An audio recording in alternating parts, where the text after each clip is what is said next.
오늘 찬양대의 찬양이 너무 아름답네요. 오늘 찬양대 간식이 뭐였는지 좀 여쭤봐도 돼요? 도넛이었어요. 제가 1부 예배를 끝나고 인터미션을 갖고 2부 예배를 준비하잖아요. 목양실에서 기도하고 말씀을 묵상하는데 신우의 형제들이 그냥 말을 옮기겠습니다. 와, 개맛있다. 이거를 계속하는 거예요. 말씀을 묵상하고 설교를 이제 준비를 해야 되는데 뭐가 이렇게 맛이지? 얼마나 맛있길래 그렇게 맛있을 수가 있지? 문을 열고 나가면서 봤습니다. 하나도 없더라고요. 맛있어가지고 다 먹은 것 같아요. 그러면서 드는 그 짧은 시간 동안 드는 생각이 하나님의 말씀이 이렇게 맛있으면 좋겠다. 오늘 예배하는 우리 모두에게 하나님의 말씀이 그렇게 맛있는 송이꿀보다 훨씬 더 단 그 은혜가 있기를 주님의 이름으로 축복합니다. 우리 함께하는 지체들과 인사할까요? 이제 그만 체념하세요. 인사하겠습니다. 이제 그만 체념하세요. 그냥 하면 화난 것 같으니까 웃으면서 할까요? 이제 그만 체념하세요. 한 번 더 인사하겠습니다. 이제 그만 체념하십시오. 할렐루야. 사랑하는 성도 여러분, 오늘 주보에 적힌 것처럼 오늘 설교 제목을 보시고 의아해 하셨을 수도 있습니다. 그런데 맞습니다. 오늘 저는 사랑하는 가족들에게, 우리 오산기지교회 성도들에게 단호한 권면을 드리려고 합니다. 사랑하는 성도 여러분, 이제 그만 체념하십시오. 우리는 보통 체념이라고 하면 나쁜 의미로 알고 있습니다. 해봐야 소용없어. 힘없이 포기하는, 주저앉는 패배자의 단어라고 생각할 수 있습니다. 하지만 오늘 우리가 나누고 묵상해야 될 말씀과 체념은 결코 무기력한 포기의 단어가 아닙니다. 특별히 우리 모두가 고민하는 우리 안에 나의 영혼을 병들게 하는 욕심, 탐심, 이 무서운 욕심을 끊어내는 신앙의 결단이 필요합니다. 우리는 살면서 많은 변화를 꿈꾸지 않으십니까?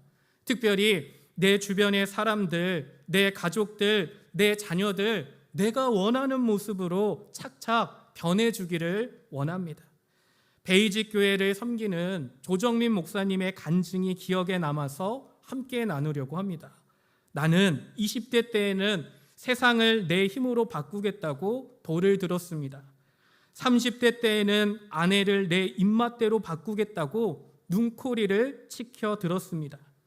40대 때에는 내 뜻대로 따라오지 않는 자녀를 바꾸겠다고 매를 들었습니다. 그런데 50세가 되어서야 비로소 깨달았습니다. 정말 바뀌어야 할 사람은 나 자신임을 깨닫고 그때서야 꽉 쥐고 있던 모든 고집을 내려놓았습니다. 이 고백이 저와 여러분의 마음을 울리는 이유는 무엇일까요? 우리 역시 너무나 많은 시간을 타인을, 남을, 가족을, 자녀들을 뜯어 고치는 일에 낭비하고 있기 때문입니다. 우리는 겉으로는 이야기합니다. 다 너를 사랑해서 그래. 내가 너를 사랑해서 그러는 거야 라고 포장합니다. 그러나 우리들의 나의 속마음은 어떠합니까? 정말 그렇습니까? 가장 소중한 사람을 나의 기준으로 억지로 끼워 맞추려 하고 계시지는 않으십니까? 그리고 그 결과는 어떠합니까? 나의 가족이, 나의 자녀가 정말 나의 뜻대로 되고 있습니까? 절대로 아닙니다. 서로의 마음에 씻을 수 없는, 지울 수 없는 상처만 남겨놓습니다. 왜 그렇습니까? 이것은 사랑이 아니기 때문입니다. 내 마음대로 뜻대로 상황이 굴러가야만 직성이 풀리는 내 안의 탐심, 이기심, 내 안의 못된 고집 때문입니다. 오늘 우리는 나의 마음을 돌아보기 원합니다. 그리고 우리 마음 가운데 있는 이러한 탐심과 이기심과 고집의 뿌리를 뽑기 위해 하나님의 말씀 앞에 진실되게 서기를 원합니다. 하나님의 말씀 앞에 온전히 설 수 있는 은혜가 있기를 주님의 이름으로 축복합니다. 첫 번째, 탐심은 내가 내 인생의 주인이 되겠다는 교만입니다. 오늘 말씀은 우리가 너무나 잘 알고 있는 십계명의 마지막 계명입니다. 그리고 이 말씀은 저와 여러분의 마음의 밑바닥을 아주 예리하게 찌릅니다. 내 이웃의 아내나 그의 소유를 탐내지 말라. 구약 성경에서 탐하다라는 단어는 히브리어로 하마드라고 합니다. 하마드. 이 하마드는 정말 그냥 단순히 무엇을 갖고 싶다라는 가벼운 마음이 아닙니다. 욕심에 사로잡혀서 이성이 무너져 버린 객관적인 판단을 할 수 없는 심각한 중독 상태를 의미합니다. 그리고 이 하마드가 정말로 무서운 것은 겉으로는 티가 나지 않는다는 것입니다. 우리는 남의 물건을 훔치지 않았습니다. 남에게 직접적인 해를 가하거나 때리지도 않았습니다. 주일이면 이렇게 함께 모여 점잖게 예배도 드립니다. 그런데 나의 마음과 머릿속은 어떠하십니까? 끊임없이 남과 타인과 나를 저울질하며 소리 없이 이웃의 것을, 타인의 것을 탐하고 계시지는 않으십니까? 저 집도 넓고 차도 좋은데 우리 집은 왜 이렇게 초라할까? 내 친구 남편은 돈도 잘 벌고 따뜻하고 다정한데 내 남편은 왜 그 모양일까? 이러한 비교의 늪에 한 번 빠지면 하나님이 나에게 주신 따뜻한 밥상을 눈앞에 두고도 밤낮 나의 인생 가운데 감사와 은혜를 완전히 모두 다 잃어버리게 됩니다. 그리고 남의 반천만 쳐다보느라 내 삶에 감사가 없고 원망과 불평으로 가득 차게 됩니다. 그러면 우리는 생각합니다. 그렇다면 나는 왜 그토록 남보다 더 나은 조건을 원하는 걸까? 단순한 무력이 아닙니다. 이것의 깊은 곳에는 내 인생과 미래를 나의 마음대로 완벽하게 통제하고 싶다는 무서운 교만이 자리 잡고 있습니다. 내가 주인 되어서 내 계획대로, 내 뜻대로 가정이 돌아가고 세상이 굴러가고 교회가 움직여야만 마음에 안심이 됩니다. 그리고 이 탐욕의 밑바닥에는 결국 내가 내 인생의 운전대를 쥐고 스스로 하나님의 자리를 차지하려는 죄의 본성, 이 죄의 본질이 숨겨져 있다는 것입니다. 예레미야 17장 9절에서 10절 말씀입니다. 하나님께서는 우리들을 이렇게 진단하십니다. 만물보다 거짓되고 심히 부패한 것은 마음이라. 누가 능히 이를 알리오마는 나 여호와는 심장을 살피며 폐부를 시험하고. 우리는 겉으로는 예수님을 사랑한다고 이야기합니다. 예수님을 부릅니다. 그러나 나의 내면은, 나의 속은 여전히 내가 주인이 되려고 합니다. 하지만 말씀은, 예레미야서는 우리에게 분명하게 이야기합니다. 하나님께서는 불꽃 같은 눈동자로 철저히 계산하는, 비교하는 나의 차가운 이기심, 나의 교만, 나의 탐심, 이 심장을, 그리고 타인과 질투하고 비교하는 본능, 내 안에 이 욕심, 패부를 낱낱이 꿰뚫어 보고 계신다는 것입니다. 오늘 우리는 예배를 드리면서 하나님의 말씀 앞에 내가 하나님 되려 했던 이 교만함을 숨기지 말고 있는 모습 그대로 주님 앞에 나와 인정할 수 있어야 합니다. 하나님의 말씀 앞에 나를 있는 그대로 내어드려야 합니다. 사랑하는 성도 여러분, 나입니다.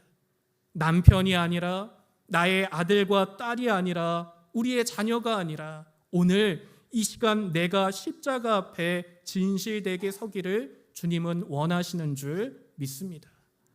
마지막 두 번째, 내가 주인이 되려는 탐심은 우리를 만몬의 노예로 만듭니다. 우리가 욕심을 가지고 있죠. 이 욕심은, 탐심으로 끝나는 것이 아니라 우리를 노예로 만듭니다. 무엇의 노예로요? 만몬의 노예로요. 내가 내 인생에 하나님 되기로 작정하면 그때부터 비극은 시작됩니다.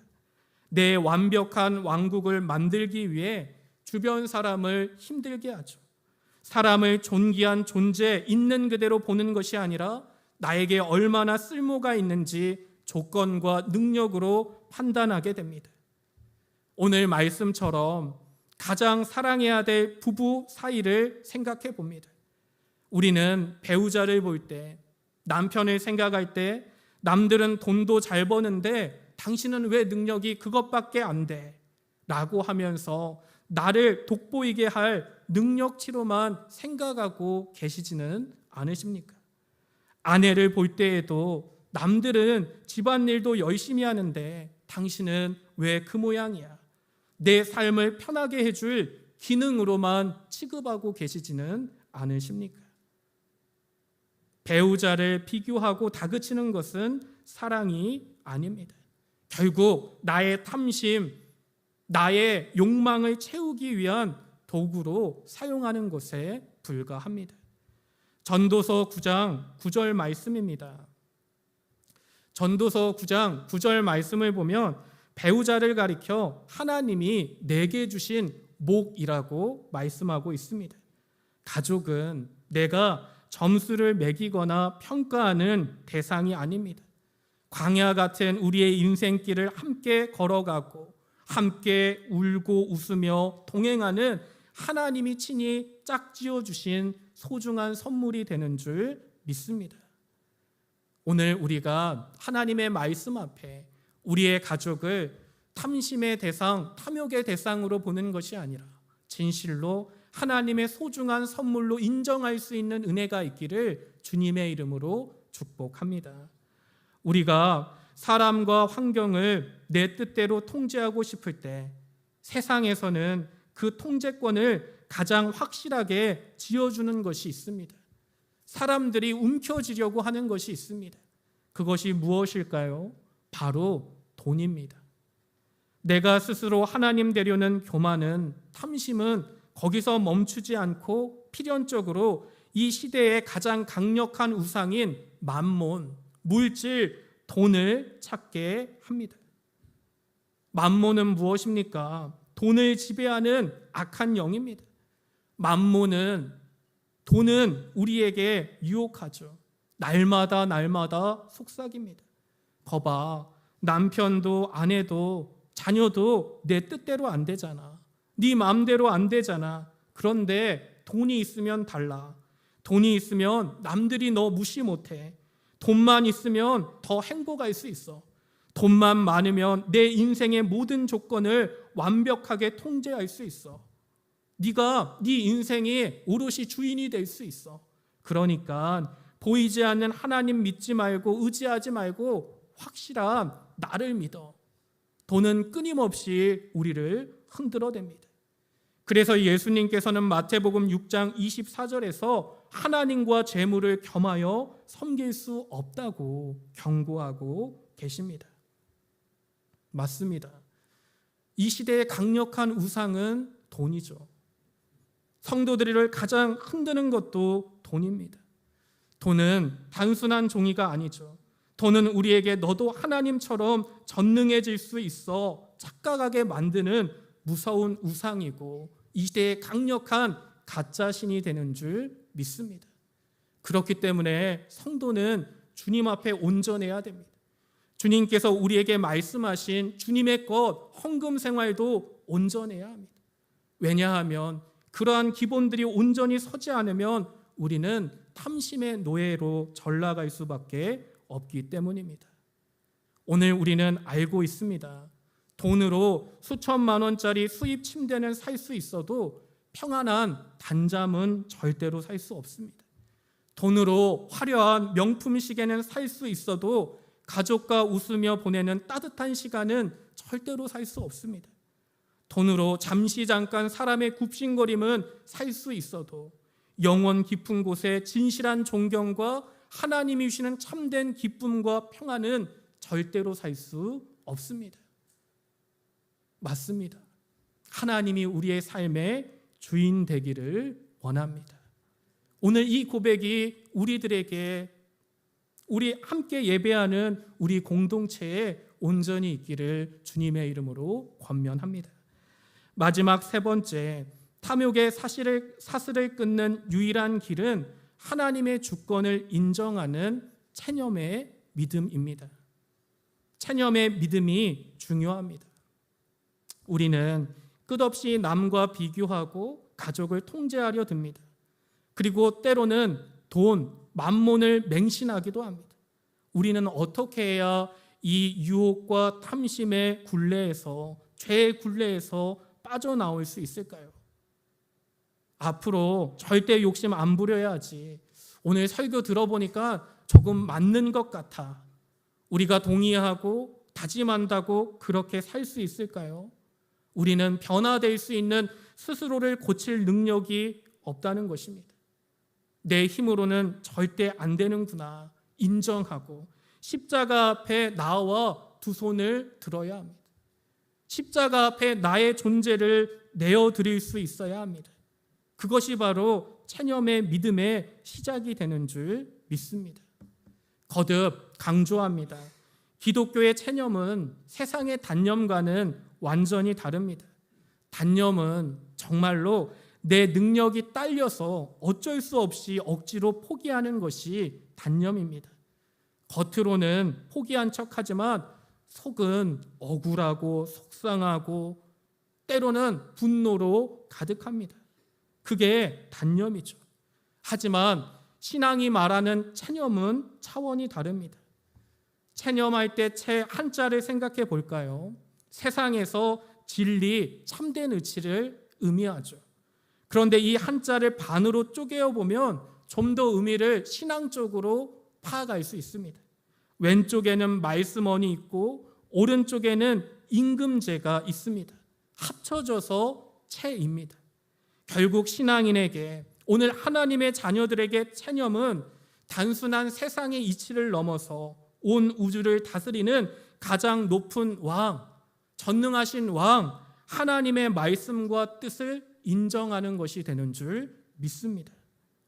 참된 신앙의 체념은 무엇입니까? 나의 계획보다, 나의 생각보다 온 우주의 왕이 되시는 하나님의 뜻이 훨씬 더 완벽하고 선하고 옳은 것을 인정하는 것인 줄 믿습니다. 하나님의 선하심을, 하나님의 인도하심을, 하나님의 계획을 신뢰하십니까? 신뢰해야 합니다. 이 위대한 진리를 깨닫고 인정할 수 있어야 합니다. 그래야만 내가 움켜쥐고 있던 내 인생의 운전대를 진짜 왕 되시는, 나의 삶 가운데 진짜 주인 되는 아버지 하나님께 온전히 넘겨드릴 수가 있습니다. 이 거룩한 항복의 여정이 우리의 신앙 가운데 진실로 있어야 합니다. 그런데 우리는 이야기합니다. 주님만이 나의 주인 되십니다. 주님이 나의 삶의 주인 되십니다. 그런데 나의 삶을 솔직하게 보면 여전히 내 인생의 운전대를 움켜쥐고 주님께 내어드리지 않습니다. 거기서 멈추면 좋겠는데 내 자녀의 삶의 운전대까지 내가 움켜쥐고 놓지를 않더라는 것입니다. 오늘 이 시간 진정한 우리 삶의 주인 되시는 아버지께 나의 삶의 주권을, 운전대를 내어드릴 수 있는 거룩한 황복이 있는 하나님의 사람들이 되시기를 주님의 이름으로 축복합니다. 전에도 설교 때 잠깐 나누었지만 저는 어려서 백반증이라는 피부병을 앓았습니다. 당시에는 이게 마땅한 치료법이 없는 희귀병이었습니다. 온몸으로 번져가고 사람들의 시선이 너무나 부끄럽고 수치스러웠습니다. 어린 시절 저는 그러한 것들이 부담되어서 말을 하지 않기도 했습니다. 저는 밤마다 하나님께 떼를 쓰며 매달렸습니다. 하나님이 살아계시면 나의 피부의 이 흉한 흔적을 기적처럼 치료해 주십시오. 내 몸을 완벽하게 고쳐주시면 내가 평생 하나님을 위해 살겠습니다. 내 안에는 내 몸을, 내 인생을 나의 뜻대로 하고 싶어하는 교만과 완악함이 자리 잡고 있었습니다. 하지만 하나님은 나의 기도를, 저의 기도를 들어주지 않았어요.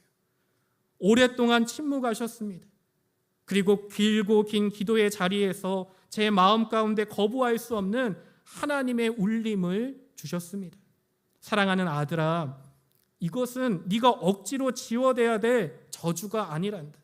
네가 평생 겸손하게 안고 가야 될 소중한 은혜의 흔적이란다. 이 연약한 흔적이 내 몸에 있어야 네가 교만하지 않고 평생 나 여호와 하나님만 의지하며 살지 않겠느냐. 저는 그 음성을 듣는 순간 마음 가운데 억울함과 속상함과 그 말할 수 없는 마음의 폭풍우가 잠잠해지는 것을 경험했습니다. 어떻게든 나의 뜻대로 나의 몸을, 나의 인생을 뜯어 고치려 했던 통제욕과 고집을 꺾게 되었습니다.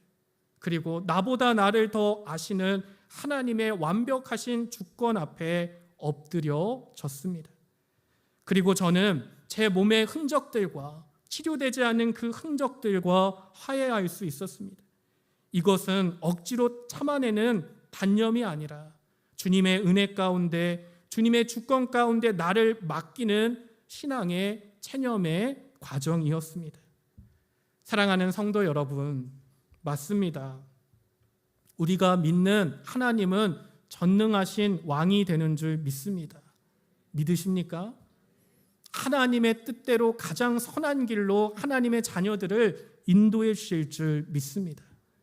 그런데 왜 우리는 여전히 하나님을 내가 원하는 것을 다 내어주는 자판기로 생각할까요?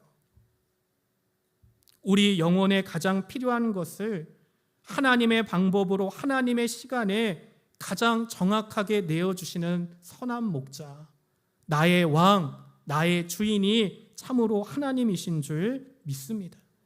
이 선하신 하나님의 주권을 우리가 인정하고 신뢰하고 나의 고집을 내려놓는 믿음의 체념이 일어날 때 나의 삶에, 나의 가정에, 나의 관계에 하나님의 놀라운 역사, 하나님의 은혜의 기적이 일어나게 될 줄 믿습니다. 비로소 지금 내게 주어진 평범한 일상을, 때로는 내 곁에 내 마음에 들지 않는 나의 가족을 불평 없이 감사함으로 껴안게 되는 위대한 자족의 은혜, 체념의 은혜를 누릴 수 있는 하나님의 사람들이 되시기를 주님의 이름으로 축복합니다. 이제 말씀을 맺으려고 합니다. 사랑하는 성도 여러분, 이제 우리 십자가 앞에서 이제 그만 체념해야 합니다. 이제 그만 체념하십시오. 내 마음대로 배우자를 뜯어 고치려 했던 헛된 욕심 체념하셔야 합니다. 자녀의 삶을, 미래를 내 방식대로 통제하려고 했던 나의 고집, 이제는 내려놔야 합니다. 돈만 있으면 행복할 거라는, 돈이 있으면 내 인생이 완벽해질 거라는 세상의 가치관, 만몬의 거짓말도 체념해야 합니다. 우리 안에 탐욕은 자꾸만 우리의 시선을 밖으로 돌려서 타인을 부러워하게 만듭니다. 하지만 하나님을 향한 참된 체념의 믿음은 시선을 내 안으로 돌리게 합니다. 초라해 보이는 내 일상 속에서 성실하게 일하시는, 절대로 포기하지 않으시는, 나와 언제나 함께 하시는 나의 하나님, 나의 아버지를 똑바로 바라보게 합니다. 오늘 우리가 하나님께 예배를 드리고 예배당 문을 나서면서 나의 영혼을 갉아먹고 있는 비교의 늪에서 이제 걸어 나오기 원합니다. 이웃의 화려한 아파트, 돈 잘 버는 남편, 잘 나가는 자녀들을 부러워했던 나의 비교를 내려놓기 원합니다. 오늘 저녁 내 곁에서 고단한 하루를 견디고 돌아온 우리 가족, 내 자녀, 내 배우자의 지친 얼굴을 보면서 예수님의 마음으로, 예수님의 시선으로 그들을 안아주기를 원합니다. 다른 사람이 문제가 아니라 내 탐심이 문제입니다. 점수를 매길 조건으로 보는 것이 아니라 하나님이 사랑하라고 맡긴 눈물겨운 존재로 품어 안을 수 있는 주님의 사람들이 되시기를 이 시간 주님의 이름으로 축복합니다. 내가 주인 되려는 교만을 꺾고 하나님의 주권에 항복하는 체념의 믿음을 회복할 때 우리의 가정, 우리의 교회, 나의 삶의 자리 가운데 하나님의 참된 평안이 임하게 될 줄 믿습니다. 그래서 저와 여러분이, 우리 오산기지교회 모든 성도님들이 천국 같은 인생을 살아내는 믿음의 주인공들이 되시기를 다시 한번 주님의 이름으로 간절히 축복합니다. 기도하겠습니다. 사랑의 하나님, 맞습니다. 여전히 저는 나의 인생의 운전대를 제가 움켜쥐고 있습니다. 내 인생의 운전대를 움켜쥔 것만이 아니라 가족들의 인생의 운전대도 내가 움켜쥐려고 합니다. 주님, 내가 주인 되어 상황과 사람을 통제하려던 교만함과 완악함을 십자가 앞에 내려놓게 하여 주십시오. 나의 뜻대로 되지 않아 원망했던 마음이 나보다 나를 더 잘하시는 나의 주님, 참된 왕이신 하나님 앞에 엎드리는 거룩한 항복으로 변하게 하여 주시옵소서. 세상의 화려한 족간이나 돈이 주는 가짜 위로에 흔들리지 않고 주님이 내게 허락하신 소중한 가족과 일상을 있는 그대로 품고 살아가게 하여 주시옵소서. 억지로 참는 포기가 아니라 주님의 뜻을 신뢰하는 체념의 믿음으로 살아가는 우리 오산기지교회의 모든 성도들이 되게 하여 주시옵소서. 우리의 참된 주인 되시는 예수 그리스도의 이름으로 간절히 기도하옵나이다. 아멘.